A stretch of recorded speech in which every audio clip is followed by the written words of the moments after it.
are now tuned in to your number one radio station. UNFILTERED Network. We are built for this network. For the strong, not the weak.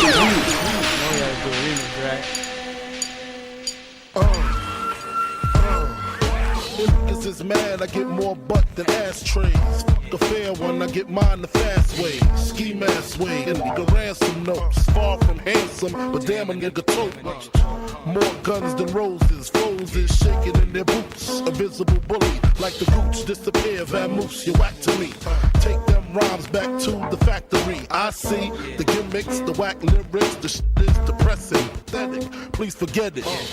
You're mad cause my style you're admiring. Don't be mad, UPS is hiring.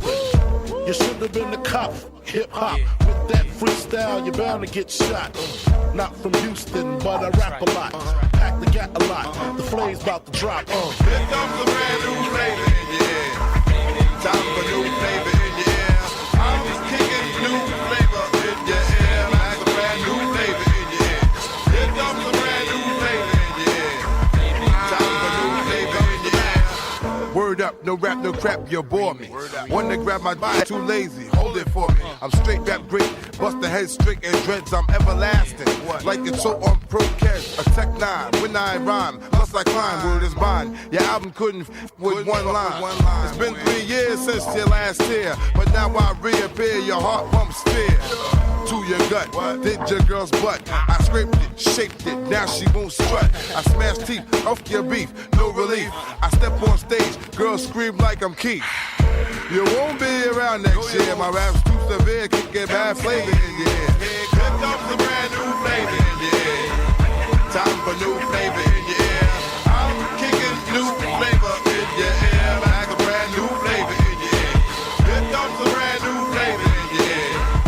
Time for new flavor in your ear. 2194, mad motherfucking hardcore. It's my time to burn, to explore. The flavor in your ear is the Boy Scout. I make outs, I make other rappers have doubts. Right. You're fucking with the wrong clan and the wrong man, that's it. Now you got to get your dome split. I'm going into my knapsack with my gat. Take off my hat, yes, I'm just cool like that. The dangerous, the ruggedness from the flappers abyss. BLS 97 Kiss bouncing it. I'm gonna live long in this rap game, singing for my name, Yo Puffy. Burn 'em in the flame, you're jingling, baby. You're jingling, baby. Hit shit. Blotitious, skeevy, delicious. Give me couscous, love me good. Damn, Hollis to Hollywood, but is he good? I guess like the jeans. Flavor like praline, sick daddy, I mean. Papa love it when he does it. Niggas buzz it. But tell me, was it really just the flavor that be clogging your ears? The most healthy behavior is to stay in the clear. It's all for you, it's really all for you. Hunch back, close your eyes, try to munch that. Oil up your ankles, let your Timbs tap. Bite the flavor, it reacts to your gold caps. Word to mama, I tongue kiss a piranha, electrocuted barracuda. I'm here to bring the drama. Yo, flavors in your ass grease. Bust the vibes about to bring the noise on cease. Let me loose from the belly of the beast. Everybody, hey, you better believe it's Busta Rhymes the way we bout to rip the tri-state, yo. Hey, I split your face and give you stitches, throw niggas and bitches, slap the ass on fat. Wait 1 second, as I get down, I'm rolling with the heavyweight connect through the stomping ground now. Don't you get suspicious, I grant your wishes every time. Bring it vicious when I bust around. I know one thing the whole world is expecting is how we all connected. To break fool on the same record. 5 new flavors on the beat, filthy up the heat. I really think you should be cheap while we blow up the streets. Instead of copping, please just freeze. Maintain the focus while we smoke these our trees. When I get down, I disappear, reappear and blow up everywhere. Yo, microphone check 1 2. What is this? Theory of the culture. We back with the business. You already know the vibes and what we on. We got 2/3 of the TOTC boys. Myself, DJ Mad Knox. This time around, we got the big homie Earl Jones in the building. Chiz Roundtree, he down and out, he's sick, so prayers up for our brother. Hope he get better. Hope he get well soon. You feel what I'm saying? So, you know, definitely want that brother to rest up and get back to good health and spirit and everything in that nature. You know what I mean? For sure. But in the meantime, between time, we gonna hold our brother down, Chiz, and rock out and do what we do right here on Built for This Network. What up, Jones? What's going on, my brother? Man, ain't nothing, man. Yo, you know what? First and foremost, shout out to Chiz, man. Hopefully he get a little bit better. You know, the brother, you know, hit me up on the jack. Was like, yo, Jones, I'm a little under the weather. You know what I'm saying? So I'm like, yo, prayers and blessings, my brother, get better. You know, get better, Chiz. You know, I'm pretty sure if he could be here, he would be here. Yeah. Mm-hmm. And how was your weekend? First of all, let's get this started off. What you get into, man? I ain't getting into a motherfucking thing. I chilled. I ain't got a motherfucking bag. Hey, I ain't. You know, I'm thinking you gonna give me this elaborate answer. You know, with the kids and the wifey and things. Hey, you know, okay. I ain't do shit, bro. I just watched a couple of games. I was binging Power, the old season, because you know, ain't no more new seasons of Power no more. You know what I mean? Mm-hmm. Mm-hmm. I started watching this new show called We Own the City on HBO. It's something like The Wire. Really? Is it filmed from Baltimore? Yeah, or is it's based on crooked Baltimore police. Interesting. Yeah, interesting. Definitely. If anybody who has HBO or HBO Max or, you know what I mean, even the Fire Sticks or however you get your channels, it's called We Own This Cities. Episode 1 was done, actually, was it Sunday? Might have been Monday. Might have been yesterday, but I watched it whole episode this morning myself. It's pretty good, man. For the first episode, it's pretty damn good. You know what I mean? Okay. They definitely got be more in the building. Yeah, they definitely got some of the old heads from The Wire to play in that, because the producer from The Wire is actually executive producing it. You know what I mean? So. Oh, okay. Yeah, okay, they're tied. Yeah. Okay. So you could kind of get that feel of like semi The Wire feel, but it's based off of straight up Baltimore police, and they going off the year when Freddie Gray passed away. So yeah, remember Freddie Gray? Yeah. Wow.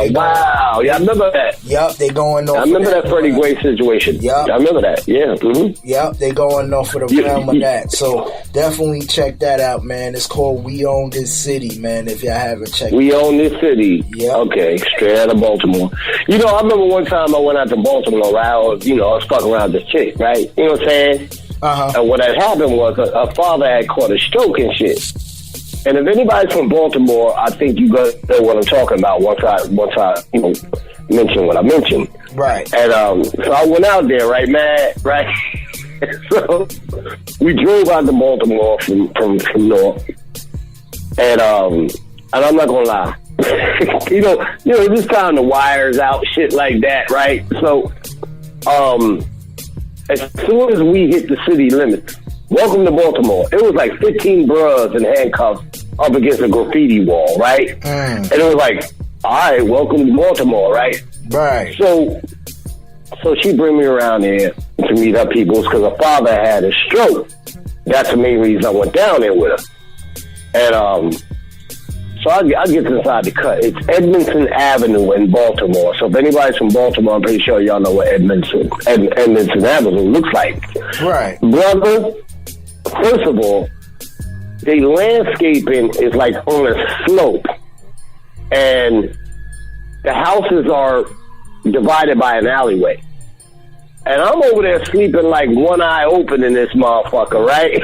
So, like, cause the hood looks crazy in Baltimore. Like the poverty level is real.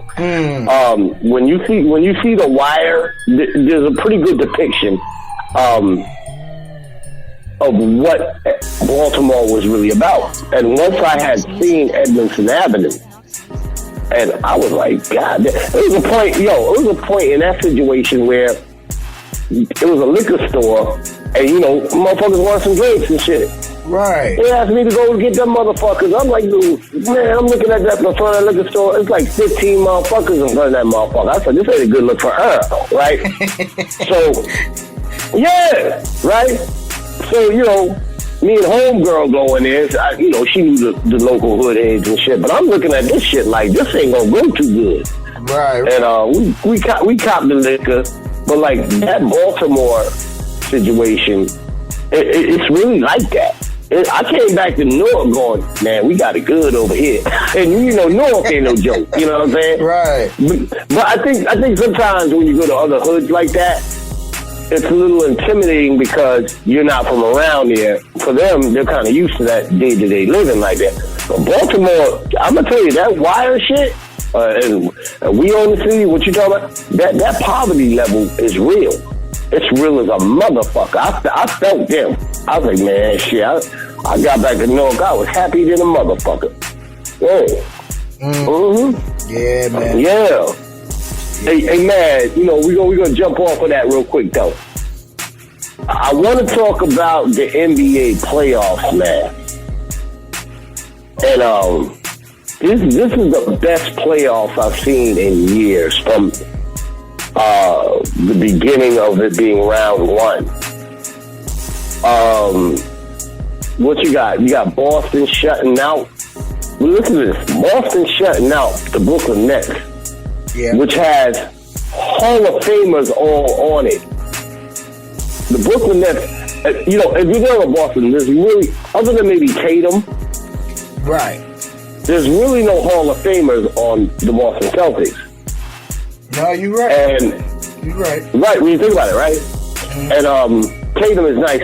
Well, I think what I liked it about that series was it was about coaching, and it was about, if you look at Boston, right, they look like they're almost playing old school basketball, denying the ball, this, that, and the third. And once they put Tatum, who has a 7'2" wingspan, and can jump out the gym, on Durant got exposed in the series. He's 6'11", so he's used to shooting over people smaller than him. Right. But that damn Tatum and that smothering defense that Boston got was crazy to me. I'm looking at Boston like, I would hate to play against these dudes. Me being a former baller, that would frustrate the hell out of me too. When the smallest player on a team is 6'4", hey man, listen, hats off to the Boston Celtics. Definitely. First sweep in the playoffs.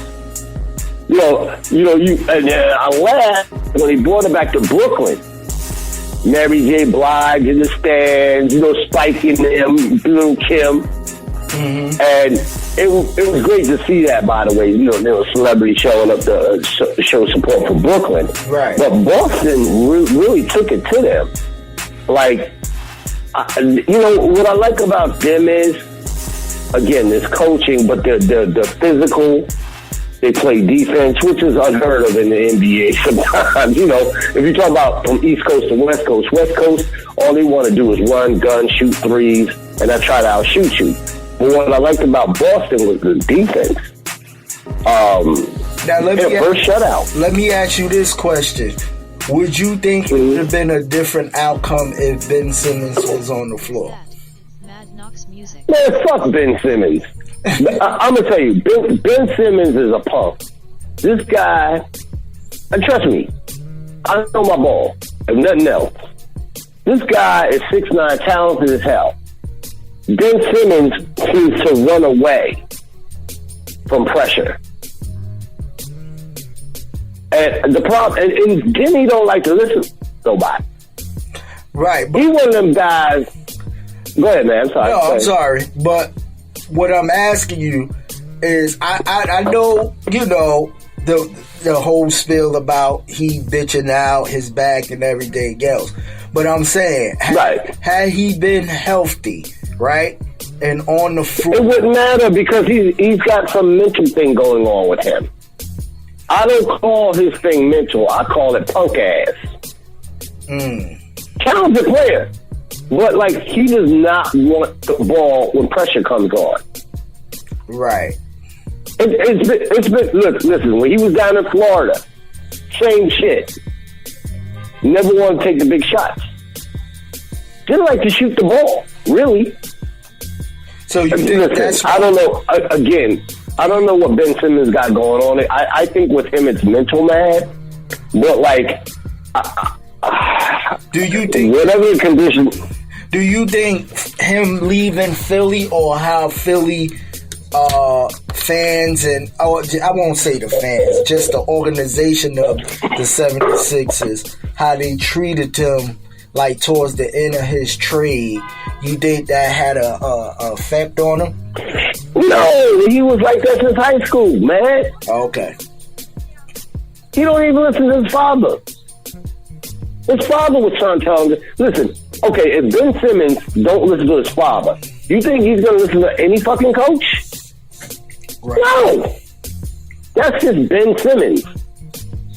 Do you think... That dude kind of makes me mad. You know, that guy makes me mad. Go ahead, man.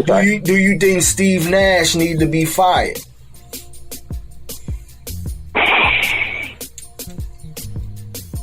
Good question.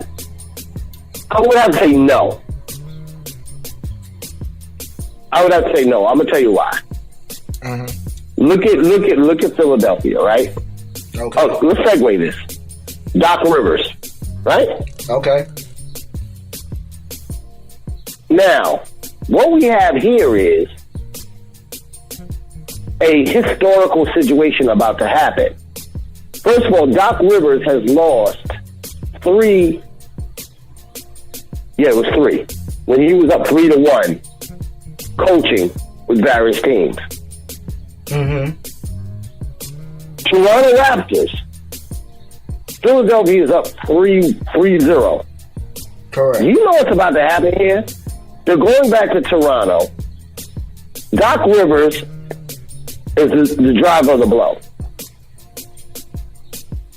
Okay, how can I explain this to you? This will be the first time since 1951 in the NBA playoff that a team has come back from 3-0 to possibly winning if you're Toronto. 1951 was the New York Knicks, and it was the what was it? Rochelle, was it Rochelle Royals? And what happened was the Royals were beating the Knicks 3-0. Right? The Knicks come back, tie it in the NBA playoff, tie it at 3-3. And the Royals wind up beating them anyway in Game 7. Now what we have here with Toronto and Philly is almost the same thing. Think about it. That was 1951. Right. This will be the first time, if Toronto pulls this off, this will be the first time since 1951, my brother, that the team has come back from 3-0 and tie it. Because I do believe Toronto is going to win that game. I thought LeBron did that in Cleveland. No? I'm mistaken? No. Absolutely not. Okay. Absolutely not. Absolutely not. That is not a fact. I'm really looking at Toronto because first of all, they're going back to Toronto, Philadelphia. They're going back to Toronto. Now they got a park in Toronto. This is going to be the first time they're playing in Toronto in a while because of the COVID and all that. Right. They got a park called Jurassic Park. If you can't get in the stadium via purchasing tickets, Jurassic Park holds 20,000 with Jumbotron and all this shit. Do you know the energy that's going on in Toronto right now? Oh. Philly does not stand a chance. So you say Toronto done figured them out? Absolutely. So now, Absolutely. So now, as great as Doc Rivers is, legendary coach, now do you look at him in the sense of Doc might need to retire, or he might just need to go somewhere else? No, I think that Doc, he lost already 3 playoff games where he was up 3-1. This is historical. If Toronto pulls this off, Doc needs to go sit the fuck down somewhere. And I like Doc Rivers. But I can't like really, the player. okay, we could put most of the blame on Doc, yes, but what does that say to Joel Embiid and all of them, too? You feel what I'm saying? Because they the ones that's really on the floor, like, really running it. Yeah, but man, what I'm trying to tell you is, I get what you're trying to say, my brother. It's coming down to coach. Look at Boston. That shit is coaching right there. Boston ain't got no stars. They Tatum. Could he be a Hall of Famer? Maybe. But, like, it's coaching, bro. So my thing is, Doc, I don't know. If he loses this, you raise a good question, man. So we need to realize. Listen, if I'm Doc, I'm shitting in my drawers right now. If we lose this damn lead, after losing for him over the years, being ahead 3-1 and still losing the series, I mean, think about that, man. Put yourself in Doc's shoes. What does that do for you? I'm gonna put myself in Doc's shoes, and I will bench James Harden. I will have him start the first couple of minutes, but at that point of the game, I will have to make a decision to rely on the big man and my small, you know what I mean? My small players. Because I'm going to tell you this. It's like, I won't say it's a bad omen with James Harden, but it's like almost every team. Yes, it is. Yes, it is, man. James Harden. Yes, it is. James Harden goes. You trying to be nice? I'm trying to be nice. I did. Listen, wait. I'm still mad at James Harden from the Houston series when they took 44 3-point shots and made 12. Right. When they could have beat Golden State in that semifinal. Right. So all James Harden had to do was maybe shoot 6 2-pointers. They would have won. But not James' ass. He just kept welling them motherfuckers. Listen, to me, I think he's getting a little older too, man. Right. I think he's a liability more than anything else. Great scorer. I hate his game, but great scorer. Oh, he has the worst fucking defense ever. Between him, that too. Oh my God! Between him and I think Stephen Curry, them two. I mean, offensively they dope. Offensively they dope, but they got like the worst defense ever, bro. For real. Ever. Real. Them two guys. So my thing is to go back to what you were saying, man. Should Steve Nash be fired? I don't think so. Should Doc Rivers? Yeah. If he loses this shit. This is historical. This shit hasn't happened since 1951. What the fuck? Matter of fact, let's just throw all sports into it. The only team that's come back from 3-0 to win was the Boston Red Sox versus the Yankees. Let's just throw all. I know you're going. Where are you going with this, Earl? But like, think about how if Toronto does this in a playoff setting, how historical that is. I mean, there's been no other team to do that in the playoffs. Well, I think Doc got a plan, bro. I think Doc. I mean. Doc, man, listen to me, man. Doc got a plan that's gonna fail like a motherfucker, and I like Doc Rivers.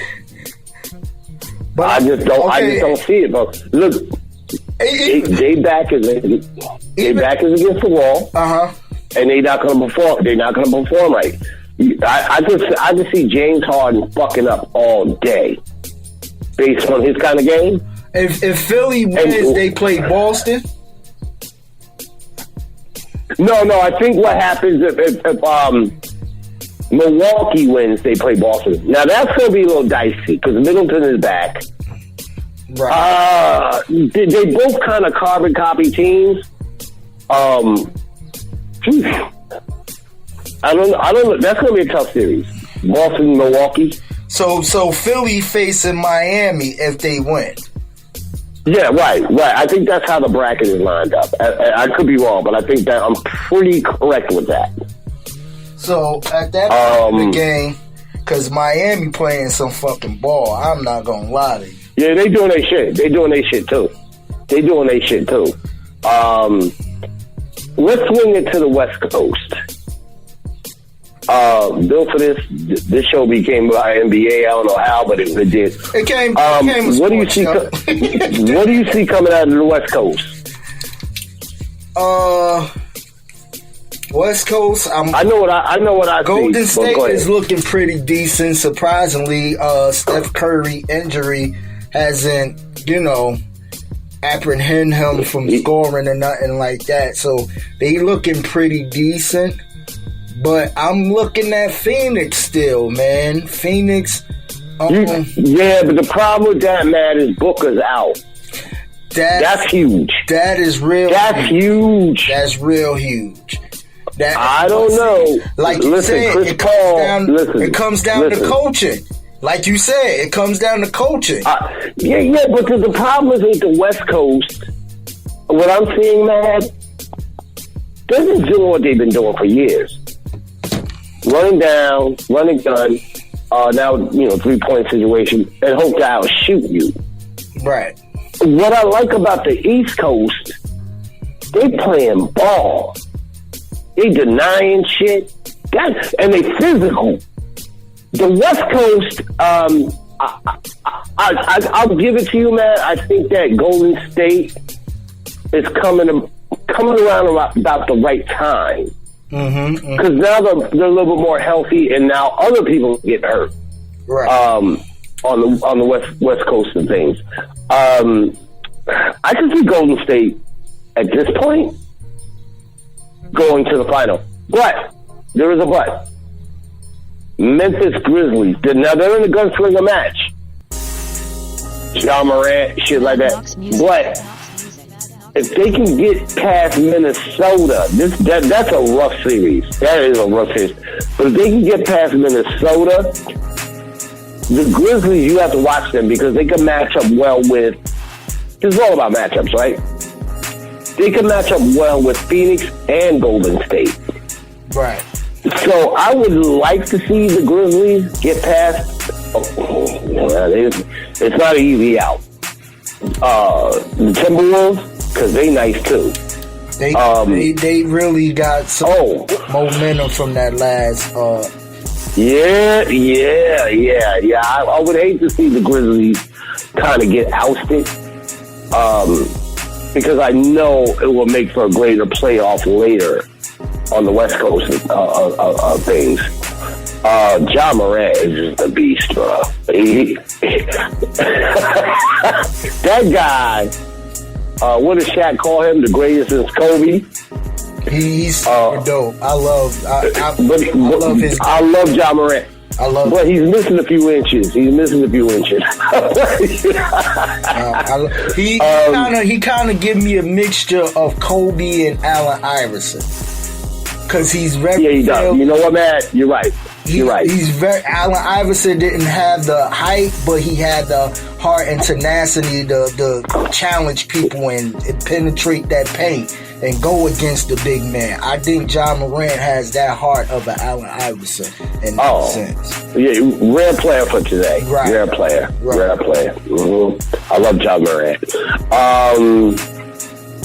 There's a few cities in there I'm not too concerned about, and we get it because they're not the names like Dallas, Utah, shit like that. Mm-hmm. But it has to go down within that.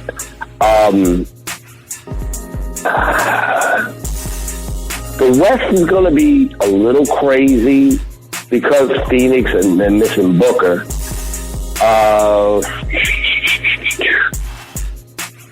They could take the West.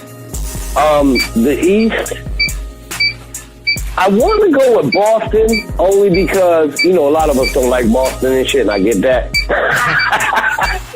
But because it's good basketball, you know what I'm saying? I was laughing because, Nick D, my brother, his wife is a big Boston fan, and she used to play for St. Peter's in Jersey City. Good basketball player too. She was, and he said me and my wife went to Top Golf while the Boston and Brooklyn game was on game 3. And he said his wife had the Boston jersey on and was talking shit about Kyrie Irving, all in public, like real loud. You know how sister can get. Yo, hey Kyrie, I can't help you now. Type shit, like she was in there going off at Top Golf. You know, you got this TVs everywhere and shit like that. And Nick D was like, you know, there was a couple Brooklyn fans in there, right? Right. And Nick D was like, yo, if she get jumped, I'm going to just watch that shit. Because he was so adamant about her Boston Celtics. Right. You know, and her being a former baller, you know, she got a name too. And he's like, yo, most black people, we don't like Boston, right? So D was like, I hate these motherfuckers. You know, I can't stand these. Can you imagine that marriage, man? She loved Boston. He hates the hell out of Boston. That household got to be crazy right now. Yeah. And she in there acting all indignant and annoying and embarrassing. I said, Nate D, brother, you a better man than me. But his wife loved Boston too. You know, playoffs. I'll say this, Matt. The playoffs. This is the best playoffs in a long time, based on dynamics. I'm loving Memphis. They look good. The East Coast has really been. So what's your overall finals prediction? I don't know, man. Because it's based on attrition. I once went Phoenix all the way to West Coast. So you got New Orleans knocking them out because of Booker. I hate to say this. I think Golden State might wind up in the finals for West Coast. East Coast, shit. Probably Milwaukee. Now, my question is, hold on, man. My question is to you, my brother. Do you think Milwaukee can repeat? Because that hasn't been done in a long time. I mean, it's possibly they can. I don't see Boston as good as Boston is. They can stop Giannis and Holiday and all of them guys. They, like you said, Middleton is back, so that opens up the floor a little bit more. Yes, Jared Allen is playing very well as well for Minnesota. He putting up numbers on the board. So if they stay healthy, like during the stretch with everybody, I could definitely see Milwaukee repeating for sure. That could clearly be because you know what's crazy. Now the last year's final again was Milwaukee and Phoenix. Mm-hmm. If Booker doesn't get hurt, that could have been a repeat series, which hasn't been done in a long time. I just can't see Phoenix. What's the severity of Booker's injury?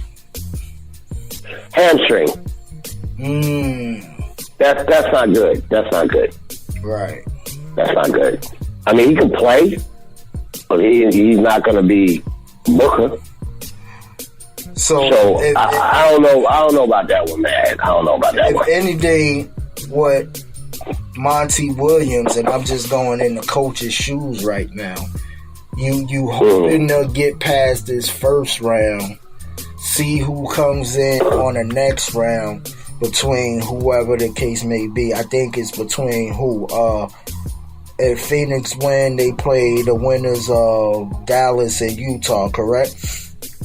I think that's right. Right, I think that's right. So now, if Utah, they definitely got ways to go, but I don't see them beating Dallas because of Jokovic and stuff. Right.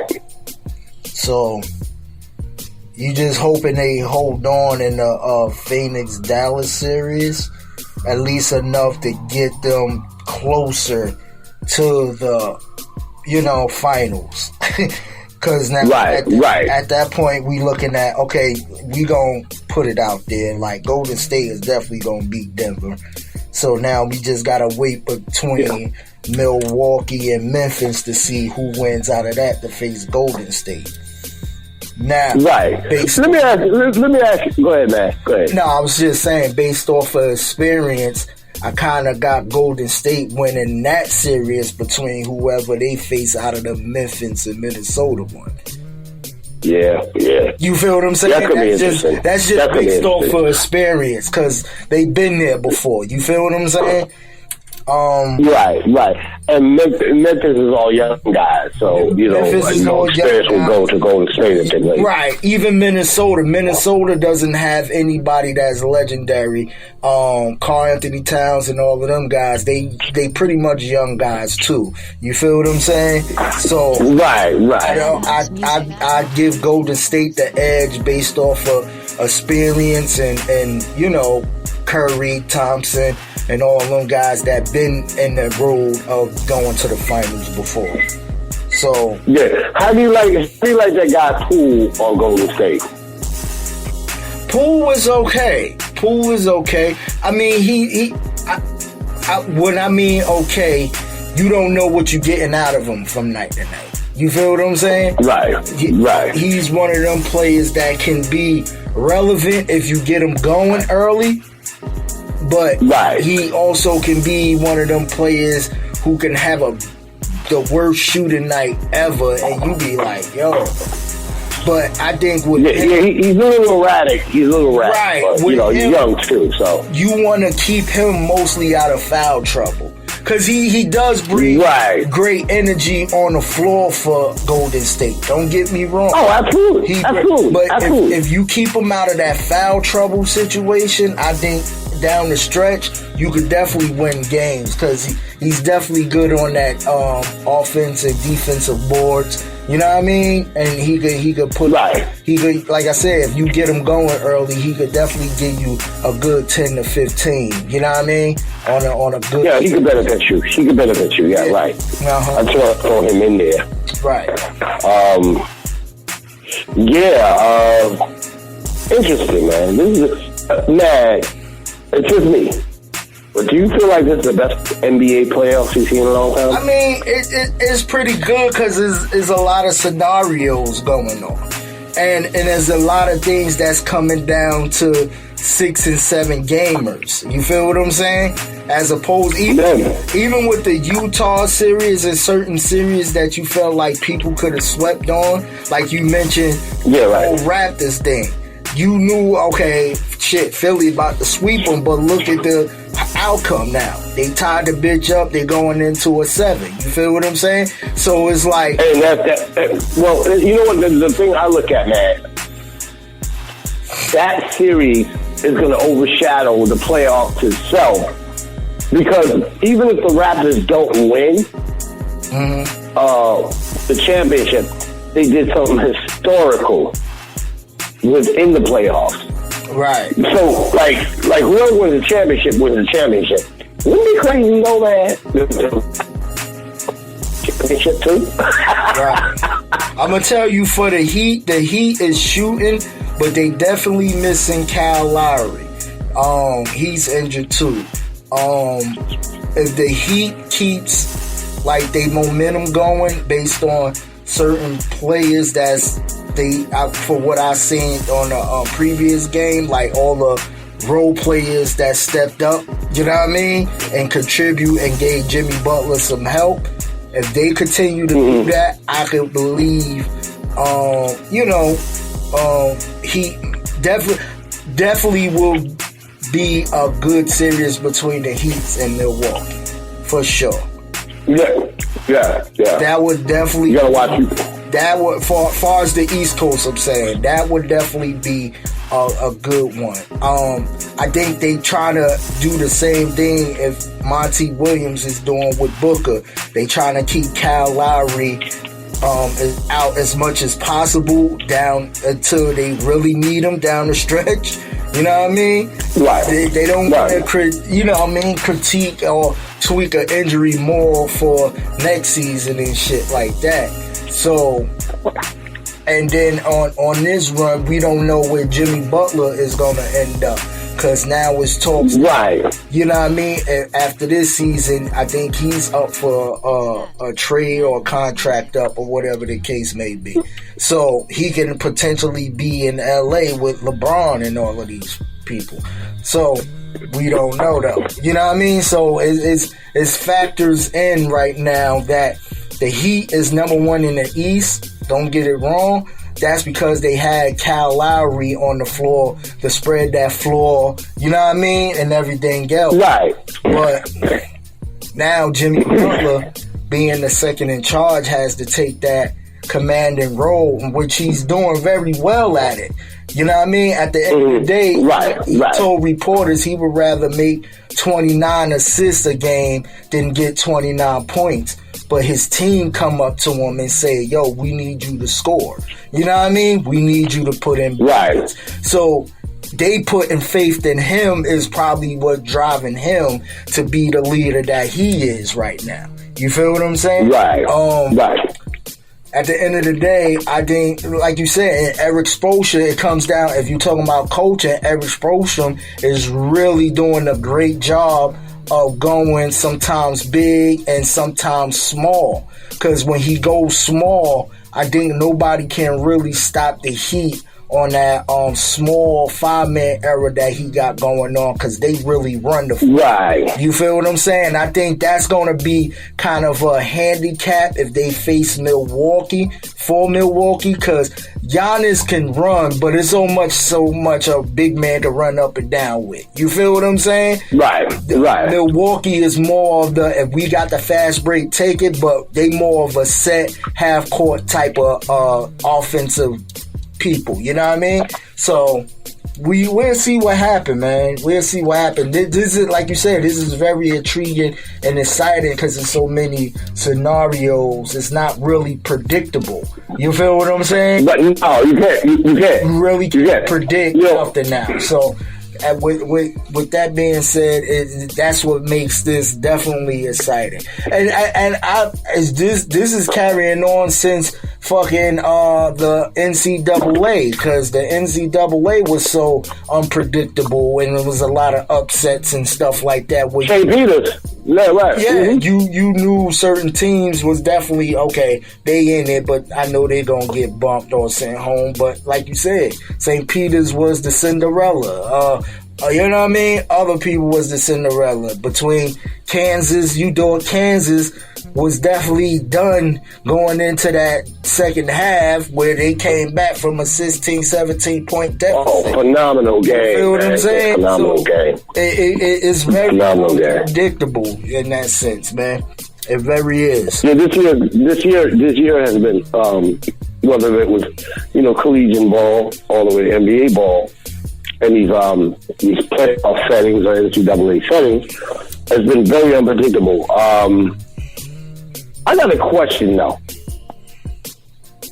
Do you think it's worse to be the Los Angeles Lakers with Hall of Famers on it and spending all this money on the salary cap to not make the playoffs? Or do you think it's worse for Brooklyn, who has Hall of Famers on it, to get eliminated in the first round? What do you think is worse, the Lakers or the Brooklyn Nets? Lakers. Because, they spent so much money. And not only that, based on they brand, they franchise. You feel what I'm saying? Right. Like, if you even go, okay, Kobe, and after even the Shaq era, they made it like a playoff run, right? But they got eliminated first round after. Yeah, right, yeah. But they did make a playoff, though. You see what I'm saying? Right. When you got Michael Westbrook, LeBron James, Carmelo Anthony, you plus the young players. You got it stacked. That's like having, you got a bunch, okay, let's go to the hood real quick, ladies and gentlemen. If you got a bunch of spades in your motherfucking hand, but you still lose all the books, you know what I mean? And you still come up short of your books, that's like the worst shit. And you got pretty much the high spades. You got the ace, the king, the queen, the jack. You even, if you're playing deuce, being the second or third joker, you got the deuce. You feel what I'm saying? And you still come up fucking short in your shit. So I think based on, I would say the most embarrassing is definitely the Lakers. And I know a lot of Lakers fans, and you know, Jones, I know you being one of them, but I know there's a lot of Laker fans that felt like, I'm not trying to really be no hater. I'm just telling you what it is. Based on the franchise of the Los Angeles Lakers, who holds a high standard in the whole entire NBA organization. They known for getting the best players. They known for, you know, from even getting the best players, and they made a championship run in the bubble. You feel what I'm saying? And the bubble in the midst. See, now I want to address that. Thank you, Matt. Great segue. Do you think LeBron James feels like, because it's sort of like when the NBA went on a lockout and San Antonio won the championship on a 50-game series. Do you feel like LeBron feels like he knows that's bullshit? Come on, you playing with no crowd. You in the bubble. You feel like LeBron feels like we won it that year, but it was a bullshit win of a championship in the pandemic. Maybe LeBron still feels like I got to get one more. I don't think he's gonna get one more. But like, and LeBron is like, I wonder how he feels about that. But you got to understand, in that bubble though. Look at everybody was damn near healthy in the bubble. You feel what I'm saying? I get that, but it wasn't a regulation season. It wasn't a regulation season, but you ain't had too many motherfuckers like Russell Westbrook who want to do other bullshit. You feel what I'm saying? Man, fuck Russell. I get that. This is what I'm saying. And you think about that 2020, 21 bubble? Yeah. AD was healthy. You had a healthy LeBron, and you had a bunch of role players that was willing to share the ball. You had Cal Kruzman. You had who else? Pope Caldwell. You had young guys who was willing to share the ball under the leadership of a LeBron James and an Anthony Davis. Right. Mm-hmm. You understand? But it's still, but I know what you're saying, but man, it's still going to have an asterisk next to his name because that was a chip that wasn't a chip. If that sounds right, because the only thing we could say that about Tom Brady too. We could say that about Tom Brady too. Because I get that too. That Deflategate was some bullshit. Yeah, I get that too. You feel what I'm saying? But like, I'm talking about LeBron James here. I think LeBron James. Listen to me. LeBron James, you understand that he's maybe he's probably a season and a half from breaking Kareem Abdul-Jabbar's all-time scoring record. I get it. Okay, here we go. So now, and I always said this on the show, when he break Kareem's record, I'm going to cry. Because that was my man, Kareem Abdul-Jabbar. You know, he'll probably break that record barring injury. They're predicting, based on what his stats are, he won't get it next year, but he should get it early on in the season the year after. So he'll get that, and he's broken a lot of other records. But I think that one championship during the pandemic is always going to be an asterisk to him. And a lot of other people, like basketball purists, they go, well, yeah, he got that extra ring, but he got it during the pandemic, you know, so things like that. I mean, you can't take away from his career. I'm just saying that, like, a lot of people will always look at that season of him winning that particular chip. I mean, the bubble, the crowd. I get what you're saying, but you got to look at it this way. It was either be off for a whole year or whenever this pandemic lift, or entertain, get back to some type of a little bit of normalcy of doing whatever you needed to do. You feel what I'm saying? Right. So, I mean, I don't know. You like I said, we can't discount Tom Brady's ring from Deflategate, so we can't display. I think what LeBron regret is based on, and I'm just bringing it current to this season, he let the friendship with Russell overshadow his decision of playing with the Lakers. You feel what I'm saying? Well, you know, the crazy part about that was, and you know, I just got an opinion. LeBron called for all of those people to come to LA. Russell, you know, defender. I don't think, you know, like certain basketball players, no matter how great you are, and I know you play the players, I don't think that basketball players should GM what players come into the organization. Because LeBron got to live with the fact that he called Russell in. Right. They don't even get along now. It's like, that's why I said that's his regret. That's his even with a DeMar DeRozan, you never really broke bread with DeMar DeRozan like that. You know what I mean? Like you did Russell. You could have pretty much brought DeMar DeRozan into the system. You feel what I'm saying? Right. We never broke bread, but yo, this is how we do. We gonna go out. We gonna connect. We gonna boom, boom, boom. And this, see, with a person like Russell, who's again used to spending so many years in OKC, used to spending so many years in Washington, was the man. Man. Everything revolved around Russell. You feel what I'm saying? Even that's like you said, when KD was there, when fucking Harden was there, that's why they left, because Russell wanted to be that superstar. So when you got motherfucking 4 or 5 other superstars on one team, meaning Carmelo, meaning the Anthony Davises and stuff like that, a person like Russell doesn't want to share that spotlight. He doesn't want to share. Right, ain't no balls to go around. Right, and that's where fucking Kyrie even fucked up at, even with the Cleveland shit. Let's keep it 100.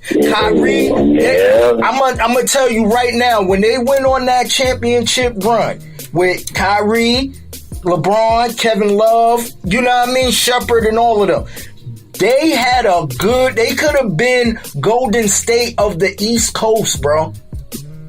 Yeah, absolutely. They could have been Kyrie again. When LeBron was out in Miami, Kyrie was the man in Cleveland. Okay, LeBron came back. They start gelling a little bit. Everything was great. But now, you seen when they won the chip, everything started shifting towards LeBron, and Kyrie started becoming the second in command. So now Kyrie's ego gets in the fucking way of what the real goal is. You know what I mean? So I think at the end of the day, I mean, they made up towards the end of it. Kyrie apologized to LeBron, realized everything. But my thing is, if they would have stayed in Cleveland and have that same momentum going in the next 2 to 3 seasons, I really, truly believe they could have been the team to win a back-to-back or some shit like that. You know what I mean? I agree. Again, man, these players are making so much money. It's about ego. It's about talent versus, this, that, and third. Kyrie is for $90 million.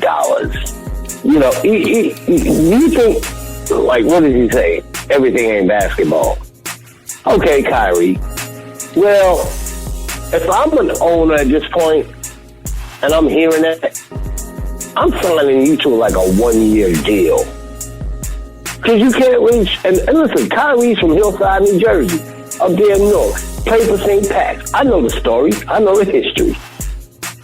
Shit, I don't give a fuck what it is. I would sign him to a 1-year deal at this point anyway. I don't know what his contract is at Brooklyn at this point. But mind you, Kyrie brought all those players to Brooklyn. See, this is why you can't have players, LeBron James, we love LeBron, GM and shit. Michael Jordan wasn't that great player, but wasn't a good GM when he went to Washington, as far as bringing talent in. Yeah, look at these guys. Right. You know, let the GMs do what the GMs do. You be a player, and I know players feel other players, and I can see that in my roster. I can see this one. Let the GMs do what they do, man. Well, because look, LeBron James, based on his shit, didn't even make the fucking playoffs, bro. Right. And that's why I asked you, what's really worse?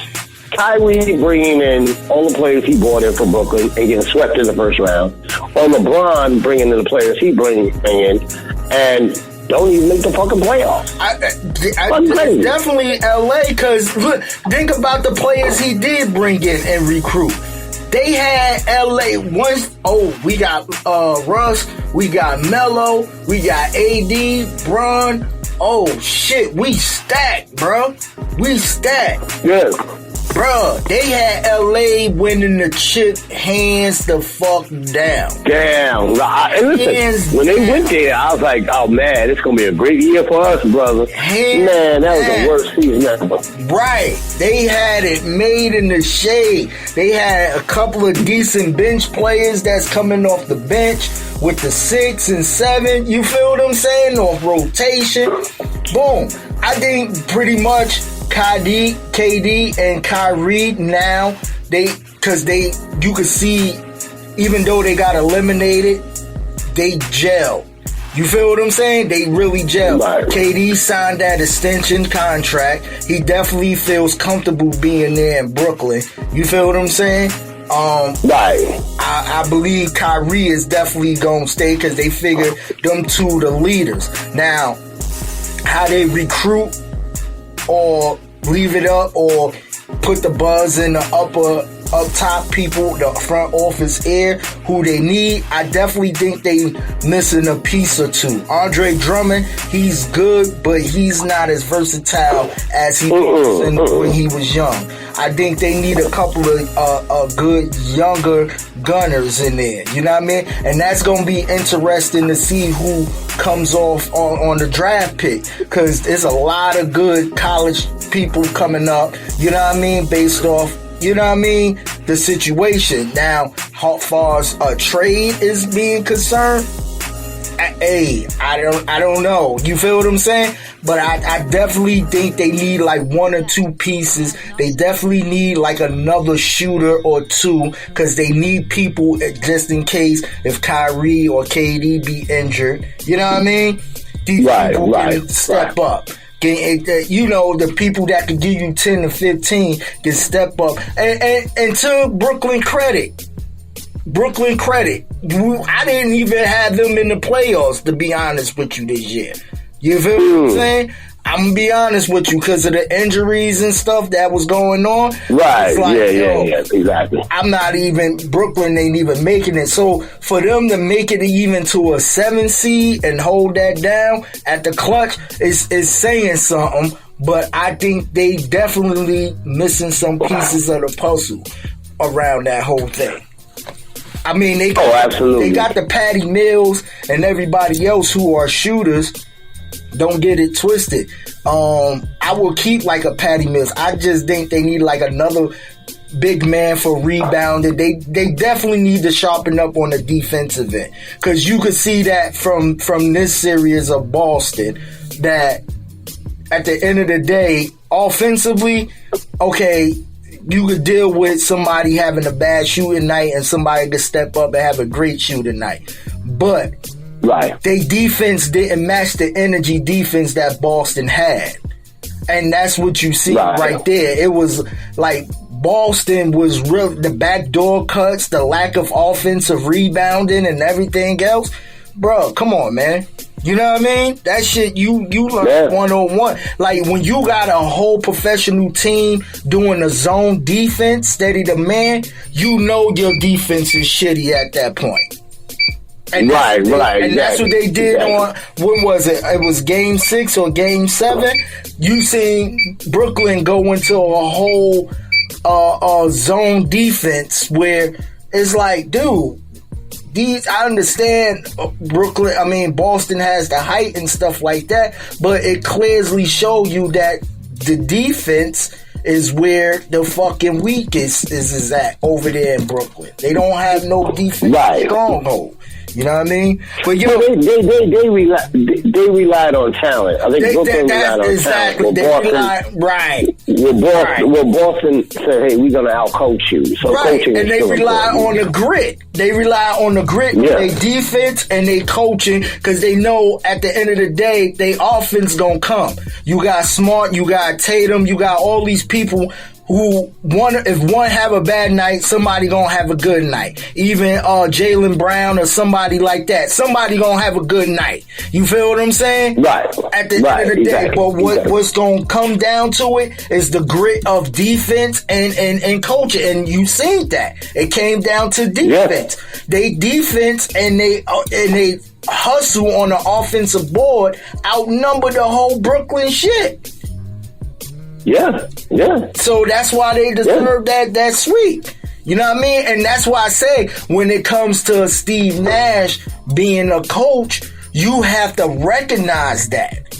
Instead of you going into a zone, now you might have to switch up your lineup a little bit. You feel what I'm saying? Let's take a piece where, okay, we got Drummond, we got this person, we need some fucking height down there. You know what I mean? Because like you said, Brooklyn's smallest player is 6'4". Okay, so what heights do we have? We got Drummond, we got this person, we got that person. Hell, even though they bench players, fuck it, we need to get at least a W to go back to fucking Boston. You know what I mean?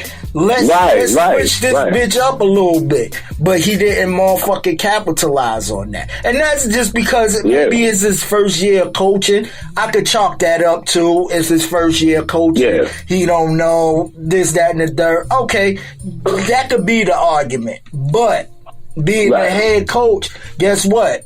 Somebody got to take the blame for it. And the media and everybody else is looking at how great Kyrie and Durant is. They shouldn't have been swept. But like you said, you got to look at coaching too. You gotta look at coaching. Oh, absolutely. You know what I mean? But yo, we turned this whole thing to a sports show.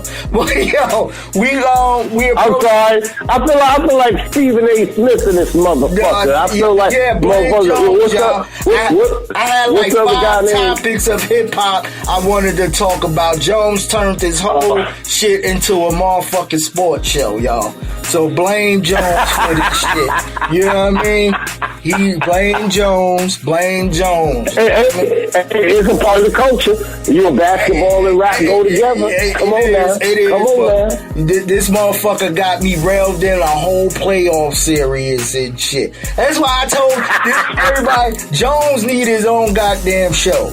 Everybody put in the comments if y'all agree. Jones need a whole hour of just a blast off, like if he want to talk about NBA and shit like that. You know what I mean?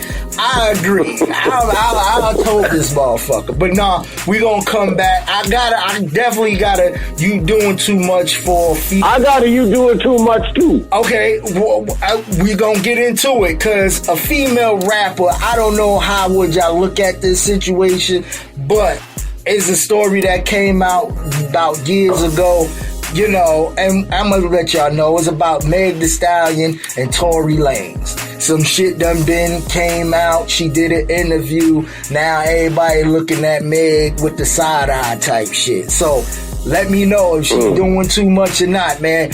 But we're going to take that musical break real quick. We're going to come right back right here on Theory of the Culture. Mad Knox, Earl Jones.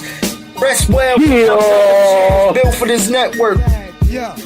I'm here to make $1 out of 15 cents. And let my balls hang like I'm on a toilet taking a shit. My style is all that. And the big bag of chips with the dip. fuck all that sensuous shit. I represent intellectual violence and leave your clique holier than the 10 Commandments. I left the norm and bait ya. I love to hate ya, cause you's a freak by nature. Can't wait to face ya, mutilate ya. Drink your style down straight with no chaser. My verbal comebacks like a mini Mac to your back. As soon as one of you niggas try to overreact, the LOD love good confrontation of vamp. Break your concentration, murder your camp. For the jealous, overzealous, we fellas blow the spot like Brown Fit Marcellus. Niggas coming through and acting wild. Y'all commercial niggas better have a coke and a smile. I conversate with many men. It's time to begin again. Forgot what I already knew. You hear me, friend? Illuminati want my mind, soul, and my body. Secret society trying to keep their eye on me. My mob is infamous. It's like the fucking title read. You get back slapped so hard, make your nose bleed. But anyway, back on the real side of things. My niggas sling cracks and wear fat diamond rings. Not only is it inside the songs that we sing, everything is real, not just a song that we sing. From my life to the paper, very accurately. Give you all of my two, so maybe you could three. Prodigy with forever SHINE. My shit attract millions like the moon attract the sea. How dare you ever in your life walk past me without acknowledging this man as G.O.D. Now who the fuck you think you talking to? I pay dues, I spray crews, look up Joey Crack. Motherfuckers be like he's bad news running this racket. From New York to Montego, slaughtering people, bringing ton of keys from Puerto Rico. I'd rather be feared than loved because the fear lasts longer. These bitch ass niggas know he's stronger than these weaklings seeking for respect that ain't there. Knuckleheads beware, this man tension in the air. Bacardi, call for ambulance, this man's wet. Bullets cut him down from the root up just like a Gillette. Razor, which I keep hitting in my oral. Ready to spat out and any ad out that wants to quarrel. These feds want me for some tax evasion. Mad at the fact that somebody's getting Lucic that's not Caucasian. Bullets be blazing through these streets filled with torture. Joey Crack, aka Kaiser Saucer. Thug niggas get a mix, the chinks. Toe down, we sip drinks, rockin' mix, flashing rings and things. Frontin' hard, 4 deep inside the Jeep neckin'. Doing my thing, fly nigga, you a Scarface king. Bitches grab your tetas, get them niggas 40 cheddar. Fuck it, Gucci sweaters and Armani lovers. Flossing rocks like the size of Fort Knox. 4 carats, the ice rocks. Pussy banging like Versace low pop. On the creek, open like raw ass cheeks. I'm sexing, raw dog without protection. Disease infested, Italiano got the Luciano. I get down fucking with Brown Fox. Extra keys to the drop. Boo, I'm jingling, baby. I got crazy Dominicans who pay me. To lay low, I play slow. Roll with the firm. Mafiosa, crime kingpin. It all real, nigga. What the deal? I shot What ya. the fuck? I thought I conquered the world. Crush Mo D, Hammer and Ice-T's girls. But still, niggas wanna instigate shit. I battle any nigga in the rap game quick. Name the spots. I make it hot for your bitches. Female rappers too. I don't give a fuck, boo. Words, I'm here to crush all my peers. Rhymes of the month in the source for 20 years. Niggas scared. I'm detrimental to your mental state. I use my presidential Rolex to be debate. Niggas fight.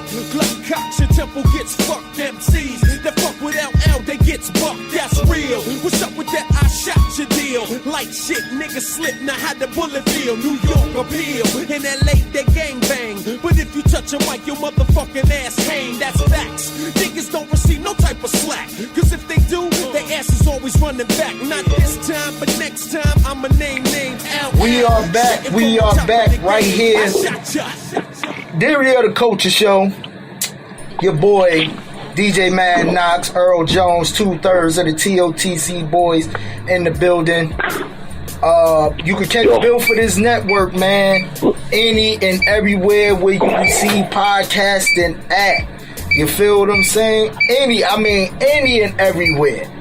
No matter where it is. Apple Music, Spotify, Google, Deezer, Castbox, whatever, man. Shit, iHeartRadio, Spreaker.com. We even on YouTube. You know what I mean? Check us out. Built for this network for the strong, not the weak, baby. We here. You know what I mean? Yeah. Shout out. I want to give a quick shout out to all the autistic people out there. Man, I'm a proud dad of 2 autistic boys. I love them both. They definitely special in my heart. You know what I mean? But man, autism is I say it's becoming a growing thing within the world. I think autism is like maybe the 4th or 5th, and I would say top 5 next to like cancer, AIDS, stuff like that. It's definitely programs and stuff out there, but in New Jersey, it's very limited. You feel what I'm saying? So, my thing is, I'm trying to come up with a plan, because I am a DJ. I'm trying to get an autistic organization to come on board and to do a spin for autism DJ marathon. You feel what I'm saying? You know, the best DJs come on platform, and I know I gotta make some calls and see if everybody. I know my man DJ 12 from Homestyle Music already say he's locked in. You feel what I'm saying? I definitely want to do that in the sense of setting up a Cash App or a Zelle thing to, you know, for it's like a how you say, one of them Lou Ross jump balls, but we DJing with it. You know what I mean? Right. You know what I mean? So we definitely, I just want the best DJ spin for 2 hours. Donations will be during the Cash App, and all the proceeds of what you give goes to the Autistic Foundation. You feel what I'm saying? Autistic Speech Foundation. And I'm trying to make that happen around at least in the next 2 months. I'm aiming for the summer. Because I know the summer everybody is gonna be via vacation, you know what I mean? Out of town, in town, stuff like that. So I'm aiming for the summer. I'm preferably aiming for July in a sense. I know a lot of people travel as well. You feel what I'm saying? So I'm trying to get it to where, you know, everybody is coordinated together and everything else. You know what I mean? At the end of the day, I think I'm trying to get between 10 to 12 DJs, if not mistaken, 10 to 12 DJs. So, I got it in my head. I got it in my mind. I just gotta all the way fully map it out, but I gotta start with the organization of getting people on the autistic organization, shall I say, on board with everything. And once I get them on board, I can start working with the DJs and stuff like that. You know what I mean? But Autism is a very dear organization that I hold very highly in my heart, based on me being the dad of 2 sons that has it. You know what I mean? So with that said, I don't want to dampen the mood, but we gonna celebrate them. You know what I mean? So happy autism to everybody. You know what I mean? All the autistic people out here. Your boy Knox love y'all. Y'all are special in this world.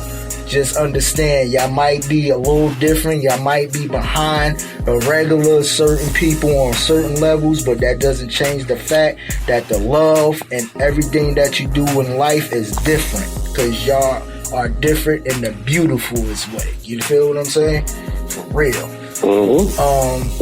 Yeah, man. Now, this segment was created by our brother Chiz Roundtree. You know what I mean? Cheers. And it's called You Doing Too Much. For you first time listeners, if you don't know what You Doing Too Much is, it's basically anybody from your mama, your daddy, your uncle, even your newborn 2-week-old baby, to your puppy, your whoever. You know what I mean? They could be doing something where they doing too much, and you put them in the on the congregation. You know what I mean? They gotta step up. You know what I mean? What we built for this network, we don't mess with the dead or the Most High. And the Most High. I'm telling you, because we are not heathens. We are not going to hell for nobody. You feel what I'm saying? So, yeah, we don't mess with the dead or the Most High. Anybody alive that's well-being, that's doing too much, that you think is doing too much, can get put up in the congregation. I'm gonna start it off, Jones, since I let it off at the end, and then you can come in with yours. And this is a question that I have. I don't know if you can say this person is doing too much or not, but this is where the question mark comes in. Meg Thee Stallion, or Megan Thee Stallion for all the people, rapper, Houston, everybody know her, she's popular. She had her and boyfriend at the time, Tory Lanez, who's another rapper or whatever, had altercation going on, leaving the Jenners, I guess, pool party or something like that one summer. Right. Going around with cause led to somebody got into an argument which led on further to Meg Thee Stallion getting shot in her foot. Now, you know, with that being said, people got, I guess, arrested and questioned and bailed out, but now we facing damn near 2 to 3 years later, and now the trial is arrived. Now, with the trial being arrived, Meg Thee Stallion at this point never spoke about the situation. She might have do little subliminal shots, but she never really fully spoke about the situation until a further interview that she did recently. I would say maybe 2 to 3, maybe 4 days ago. That, you know, how she was scared at the moment. She never been shot before. She telling basically ALL all what she felt. And the one thing that the blogs and everybody else is like triggered and zooming in on is the fact that she said she never had sex with Tory Lanez.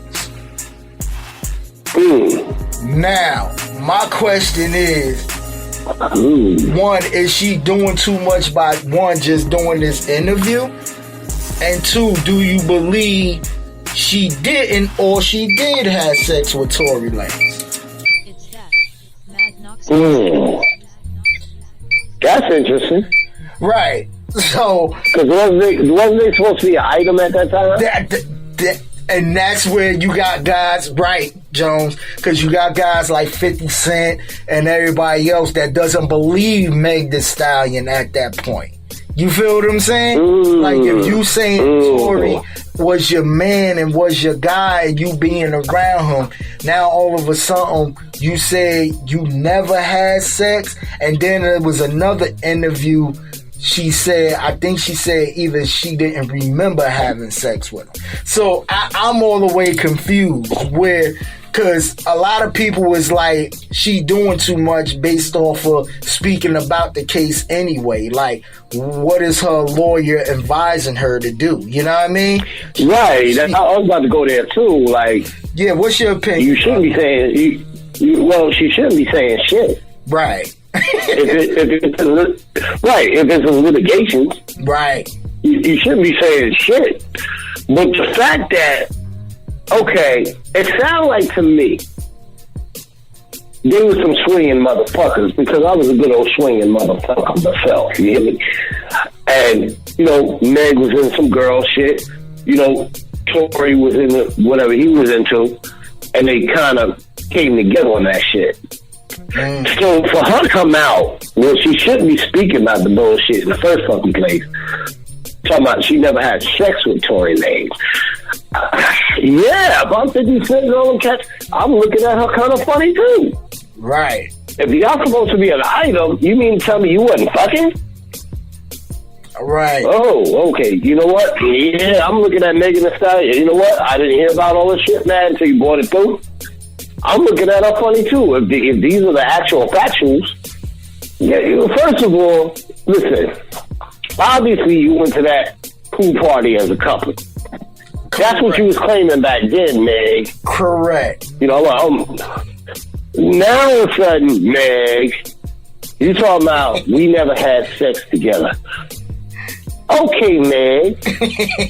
Well, y'all had to be fucking something. Y'all wasn't just there by happenstance and wanted to do the freaky diggy. Because they probably went to the party looking for the freaky diggy. You know? Right. So for her to currently say, I never had sex with Tory Lanez and my foot got shot, and bitch, fuck you. Y'all was fucking, sucking, doing whatever y'all did. What I'm trying to be more curious of, Bad, is why she would say that right now in a time like this of litigation. Thank you. And that's what everybody that's talking or having talks about the case is like, dog, okay, that happened, I say, was it going on a pandemic or pre? It was like slightly pre. It was somewhere in the middle of that pandemic, right. Because it was. I'm sure it was around 2020 somewhere, right? So, with that being said, you sat there. You basically, I think she lied to the police too, right? She lied to the police and said... Yes, she did. Yes, she did. That Tory didn't shoot her.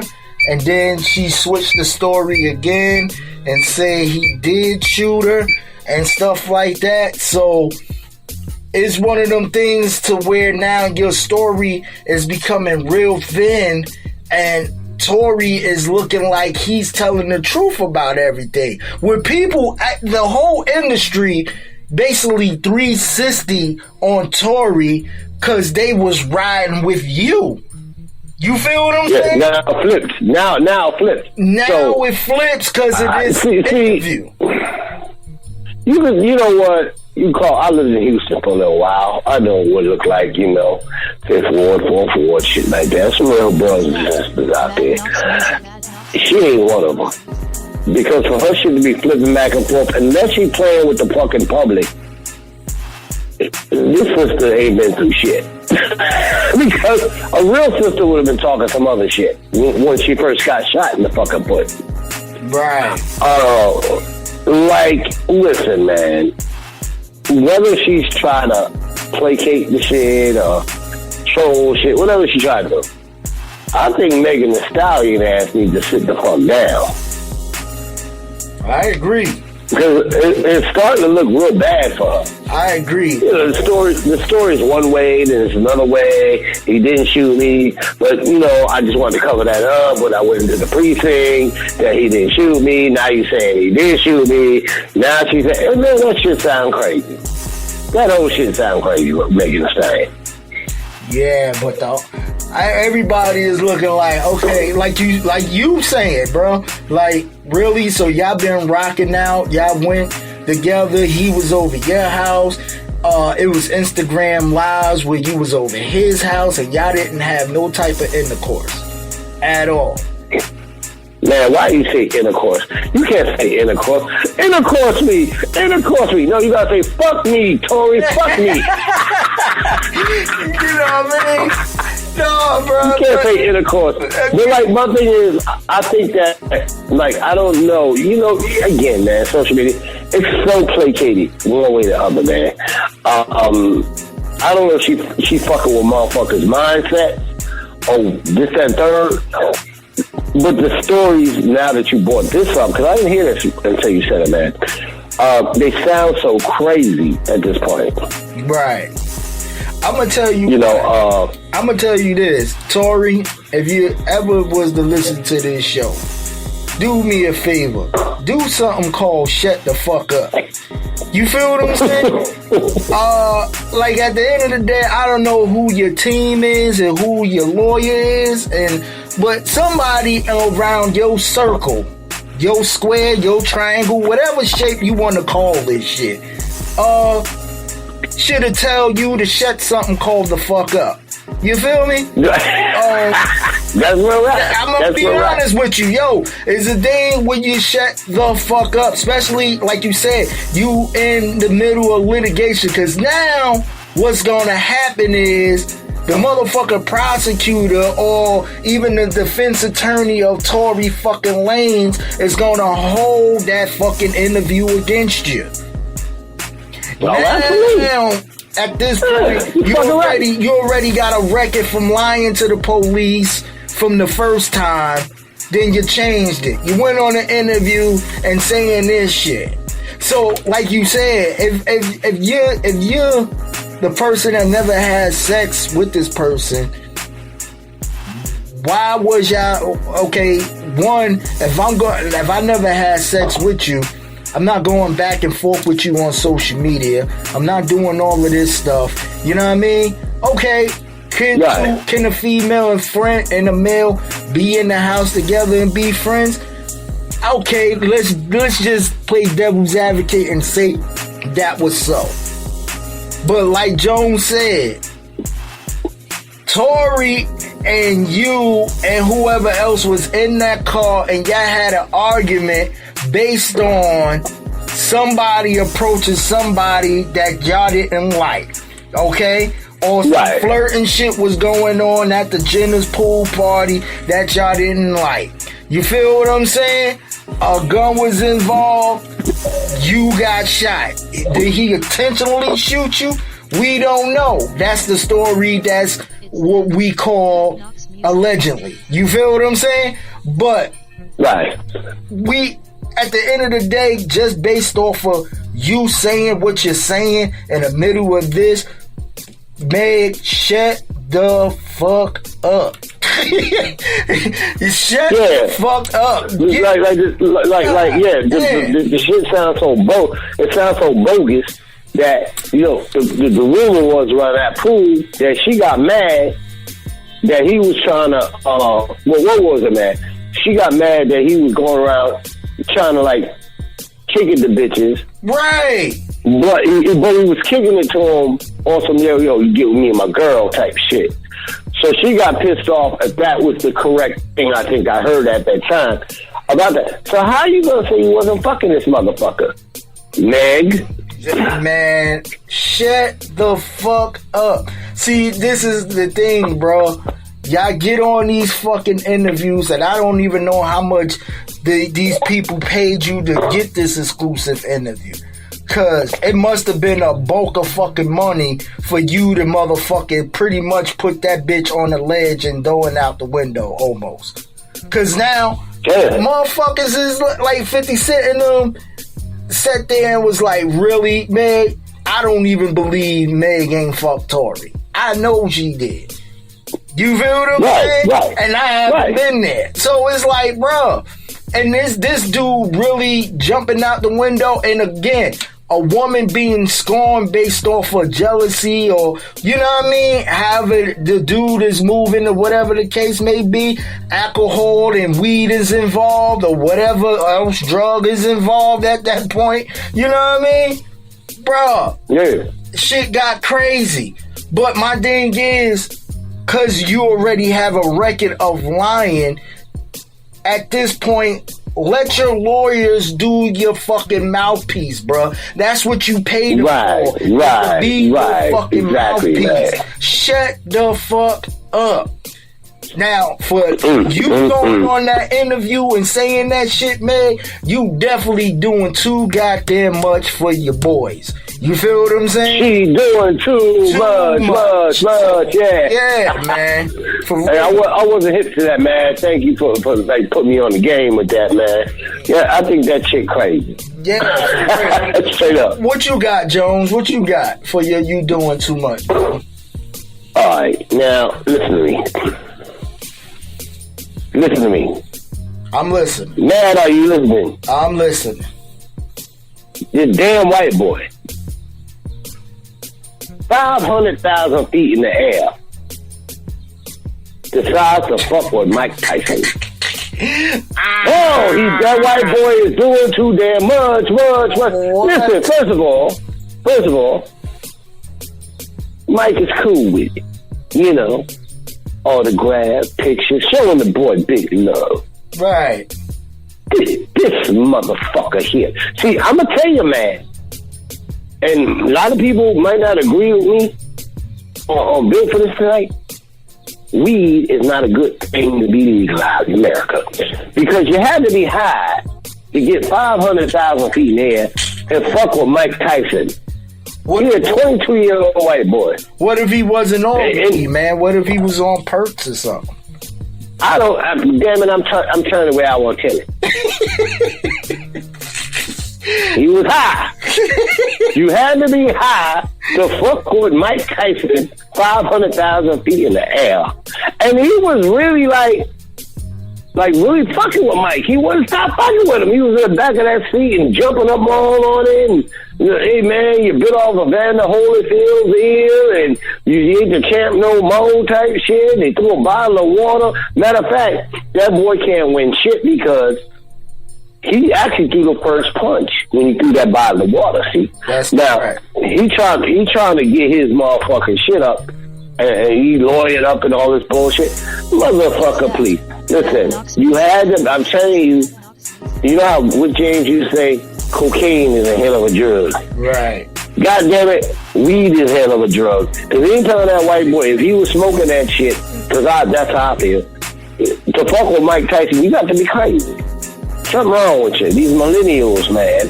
And I love the millennials because I fuck with the youth heavy. And the youth fucks with me too. But like, to watch that footage,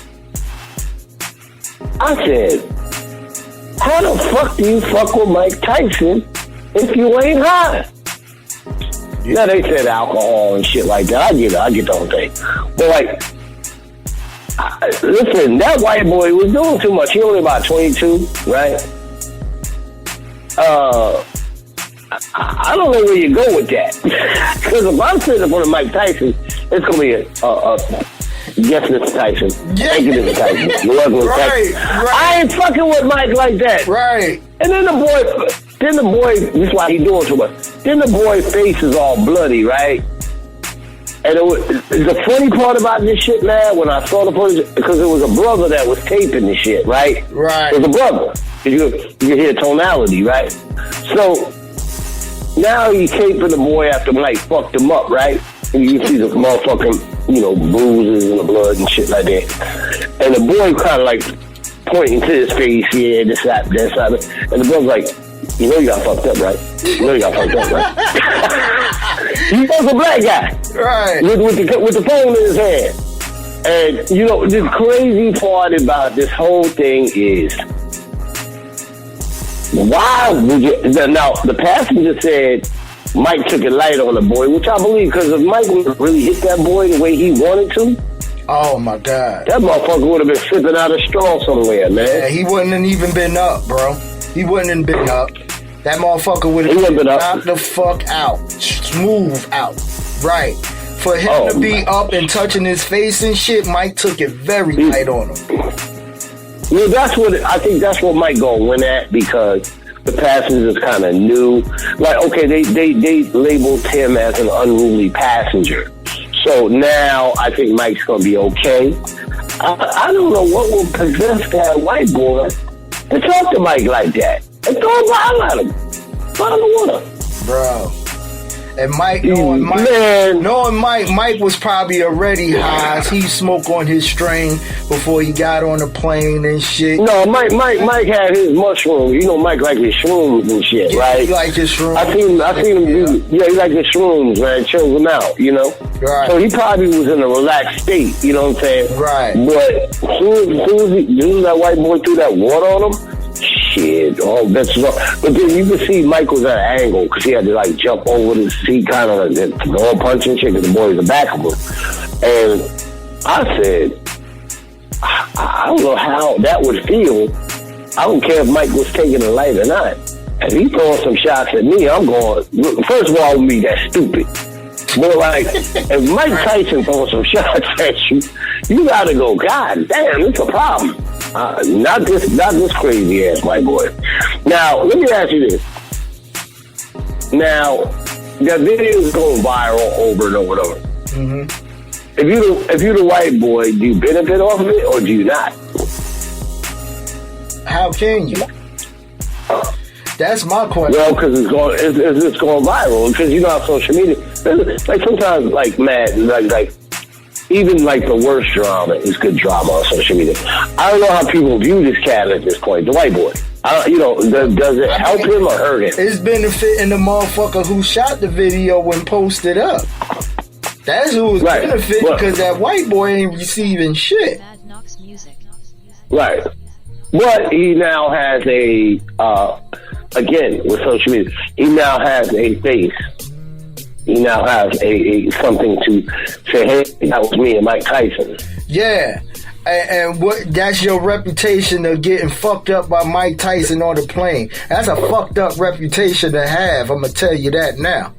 No, I get with you on that, man. But does that make him semi-famous? Yeah, a little bit.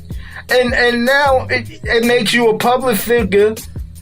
You could take it as, hey, I'm famous. People know me for getting into with Mike Tyson. But now, also, it could damage you, because guess what? If you was that unruly on a plane, I can imagine where else you could be unruly at. You feel what I'm saying? Yeah. No, right. So now you gotta basically, you on a no-fly list now, right? So now, see, you're in no-fly zone. You're in no-fly zone like a motherfucker now. So now you can't fly no fucking where. You basically can drive. Okay, you might have some semi-white people that might back you the fuck up and say, yeah, man, that was wrong what Tyson did to you. But at the end of the day, if you look at the whole footage, you knew you was in the wrong. So, if I'm a lawyer trying to defend this motherfucker, what the fuck am I defending here? Right, exactly. What am I defending here? This man, Mike Tyson, bigged him up, took a picture, spoke to him, everything. Tyson wanted to go to fuck to sleep. He kept badgering Tyson to where Tyson got up. He threw a motherfucking water at him, which we don't know what fucking bacteria or whatever that water holds via still pandemic a little bit and everything. You know what I mean? Right. And Mike had the right to fucking defend himself. Throwing water on the motherfuckers is like saying you spit on me. You know what I mean? So I'm gonna fuck you up just like Mike did. Let me ask you this now. Mike being a former boxer, I just want to throw this in the mix. I want to drag this thing out. But like, former boxer, is his hands still registered? Because most boxers, their hands are registered. I'm sure it probably is. I'm sure it probably is. Just for his protection. Well, right. So just now does the like white boy and his lawyer, does the white boy and his lawyer say, well, his hands were registered. He shouldn't put his hands on the white boy. They try to flip shit. White people, they try to flip shit. That's why it's video. That's why I'm so glad of this era of technology. Because guess what? If that would have been in the 90s, type Tyson, he would have went to jail like a motherfucker. You feel what I'm saying? Yeah. Hands down. Yeah. Even though he wasn't in the wrong, Mike would have been guilty just because it was Mike Tyson. And it was a white boy word versus a black man word. You feel what I'm saying? Right. The fact that is footage. Again, if I'm this motherfucker's lawyer, what the fuck am I sitting here defending? Right. What am I defending? I don't have no case at this point. The only lawyer you gonna get is probably a fucking family friend lawyer, a family lawyer, or a friend of a family type lawyer. You feel what I'm saying? And even that motherfucker gotta be sitting there looking at the video like, well, shit. Well, I mean, we can say this, but Tyson's lawyer is definitely gonna counter with this. You know what I mean? And fuck. Right. Man, what are you trying to get out of? What are you trying to prove here? Right. And my thing is, what are you suing Mike Tyson for? Hitting you after this? You done badgered this man verbally, and then, like you said, throwing water, which is an assault. You know what I mean? Yeah, I put hands on him. You just hit me with a fluid that could have been anything in that motherfucker. It could have been alcohol, it could have been vodka, it could have been anything. You know what I mean? Hey man, did you hear the footage though? Did you hear it? I gotta go back and look at it. I seen the on my timeline, but I have to go and look at it. Mike Tyson sounded like a rocket movie when you see him rocking. Yeah. Fucking that white boy up, boy. I was laughing. I said, damn, he sounded like a rocket movie. Yeah. He was hitting the motherfucking white boy. But you know, he was like, to me, the way Mike hit him, and you know, and based on the way the passenger said it, it was kind of almost like a love tap. But the love tap can still fuck you up if you're catching it from Mike. Right. You damn right. Cause a love tap with a motherfucking fist like Iron Mike Tyson, that motherfucker still, you know, he still got that strength. He still got that boxing strength. So at the end of the day, and plus he know where to tap you at. He's a trained professional fighter. He know the exact anatomy where to tap you at. Cause like you said, he could have smooth knocked that boy the fuck out. He could have hit that boy on the jawline or on the temple somewhere, the jawline, and smooth been night for that motherfucker. You feel what I'm saying? Yeah. He knew where to tap him at to where it'll leave a nice fucking mark on him. You feel what I'm saying? So right. At the end of the day, man, shout out to Iron Mike for fucking that kid up. Fuck that. And I don't condone violence like that, but shout out to Iron Mike on that shit right there. You feel what I'm saying? And I hope Iron Mike, you got enough money, you making this bread now off of your weed strain, off of your podcasting, you connected with some people and shit.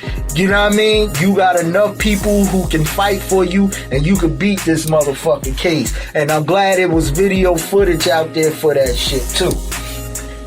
Oh, absolutely, man. But yo, I think Mike. No, go ahead, brother. Finish. Mike gonna. I think you know, Mike gonna be alright. He definitely gonna be all right. He definitely is. Yeah. He definitely is. Hell, you know what I mean? And for the people who motherfucking next time you see Iron Mike on the flight and that motherfucker want to go to sleep, goddamn it, let him. Don't poke the bear. Don't poke the bear. That motherfucker gonna show you a little love. He gonna give you a picture. He might conversate you for about 10-15 minutes. But when Mike said, leave me the fuck alone, people, that's what the fuck you do. You leave him the fuck alone. Let this be a lesson to any fucking body who fly with Mike ass. You know what I mean? I'm telling you, leave the man alone. You know what I mean? For real. But yo, we get ready to lights out, Mike. Yeah, go ahead, man. We get ready to get out of here, man. Hey, Jones, tell them where they can catch you at, my brother.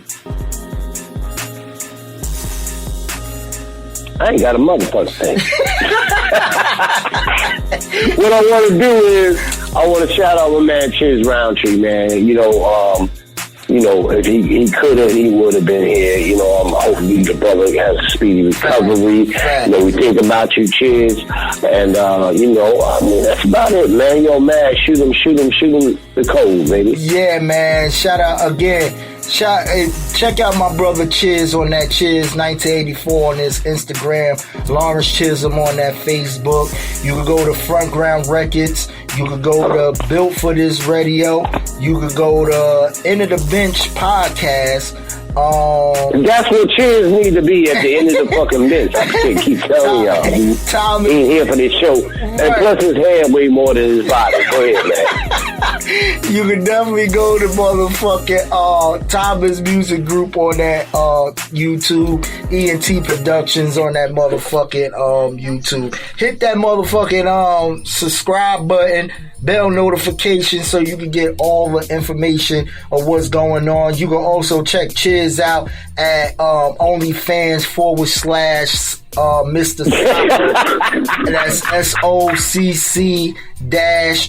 That's SOCC-O. Mr. Socko. You feel what I'm saying? Mr. Socko. Chiz, what's up, baby? What's up, Chiz? Also go to the shitologist.com. You feel what I'm saying? For my boy Chiz. The shitologist.com. He'll let you know how to drop a deuce without any toilet water splashing up on you. You know? You get the deuce pad. Chiz got the deuce pad. It actually works because I tried this shit. No pun intended. I I was having a day, man. I was having a day at my job. And I went there and I had to rush to the toilet, spray down Lysol, the whole shit, put the motherfucker. Because I don't believe in taking the shit in public. You know what I'm saying? The damn kids. I said, oh shit. It was like last minute. I said, man, I spray down the toilet, wipe it down, put some motherfucking pads around the toilet, little beef fat in there. They one of the motherfucking shits that go, hey, I ain't get a single goddamn drop. So kids is right about the damn deuce pad. So y'all go out there and build for this and make sure you throw a deuce pad in your toilet bowl before you let one off, you know? Don't make sure y'all throw a deuce pad for y'all. That's how it goes. You fat, you straight. Oh, you ain't got the shit splashing up on your balls and your ass and shit like that. You good. Shit round tree, deuce pad. Deuce pad it out, for real. Yo, you can catch me on Matt_Knox201 on that Instagram. At WeBeftN on that Twitter. At IllMatterBeats on that Twitter as well. You know what I mean? You can catch me on that SoundCloud. That Mad Knox 201 on that SoundCloud. Oh, and my YouTube, the regular Mad Knox YouTube. If you type in Mad Knox Topic on YouTube, you can get all my albums on YouTube. But I prefer you guys go out and buy the motherfucking albums. You know what I mean? 6 purchase. You know what I mean? As well as the new Legend projects with me and Cyph 360. I got some placements. Go check out my brother Cyph 360. That's CYPH360 all in one. You know what I mean? Check out the re-up. I got the G Code placement on that. His new joint Consignment comes out the 29th. I got the lead single on that joint as well, called What You Know About. You feel what I'm saying? Me and him, the new Legends projects, go cop that as well. You feel what I'm saying? It's all on your streaming platforms, digital streaming service, wherever you receive music at, go cop it, go type it in, you know what I mean? And holla at your boy. And on the behalf of my boy Chiz Roundtree, who's not here, DJ Knox, that is Earl Jones. We are Theory of the Culture, cause we ain't no motherfucking vultures. Right here on Built for This Network, for the strong and not the weak. And not for the weak. We'll see y'all next week. Peace. See y'all. One love, y'all. Slow down, baby. Slow down, baby. Yeah. Slow down, baby. Yeah, LL Cool J in the house, you know what I'm saying? EPMD in effect, snap the next, cash and large checks.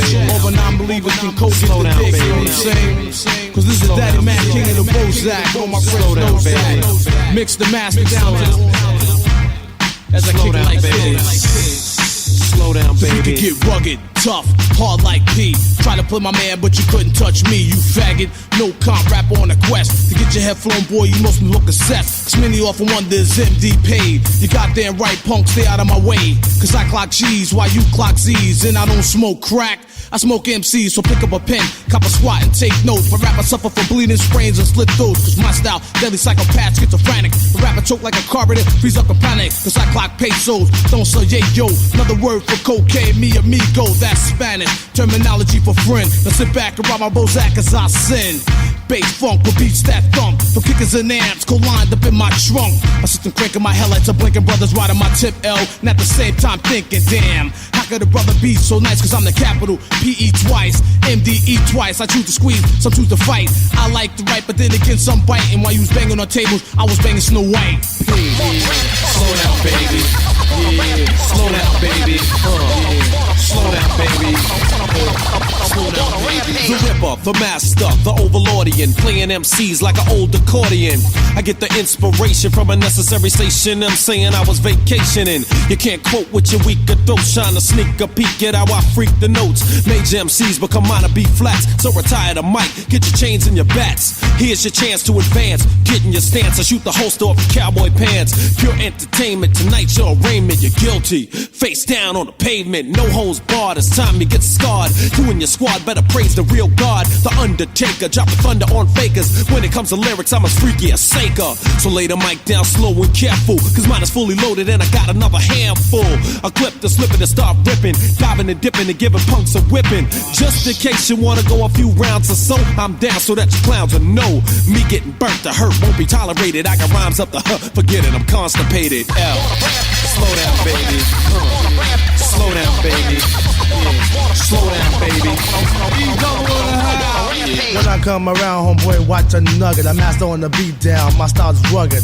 When I attack the microphone, close the zone. Rap scene's danger, can't roam. Security's packed in wall to wall, can't fall. A rap tank is full, so I can't store. A microphone is filled with premium. Any whack MC that flexes, I'm creaming them. Not with lotion, bust the motion, flotation. When I rock on the mic, I'm like coasting. I'm unique fatigue, at my peak, you still seek a style, cause yours extra weak. New method to rip the stage of my age and get loose and kick like Bruce in a rage. I'm on the rim. Slow down, baby. Slow down, baby. Slow down, baby. Slow down, baby.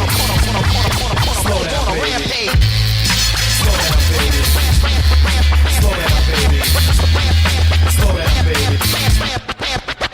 Rampage. Slow down, baby. Slow down, baby. Slow down, baby. Rampage. Slow down, baby. Slow down, baby. Slow down, baby. Slow down, baby. Slow down, baby.